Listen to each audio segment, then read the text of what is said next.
Hi mga ka-Bible, Tuesday today at meron akong Bible verse na gustong i-share sa inyo ngayong araw from the book of Lucas chapter 18 verse 15 hanggang 17. So ito po yung mabasa natin. Binasbasan ni Jesus ang maliliit na bata. Inilalapit ng mga tao kay Jesus pati ang kanilang mga sanggol upang hilinging ipatong niya sa mga ito ang kanyang kamay. Nang ito'y makita ng mga alagad, pinagalitan nila ang mga tao. Ngunit tinawag ni Jesus ang mga alagad at sinabihang, hayaan ninyong lumapit sa akin ng mga bata. Huwag ninyo silang pagbawalan sapagkat ang mga katulad nila ang mapapabilang sa kaharian ng Diyos.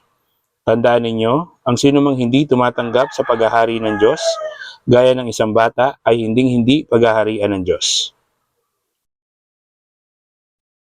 So, yun po yung mensahe sa atin ngayong araw ng Lucas chapter 18, verse 15 hanggang 17. So keep safe, God bless, always remember, Jesus loves you. Bye-bye.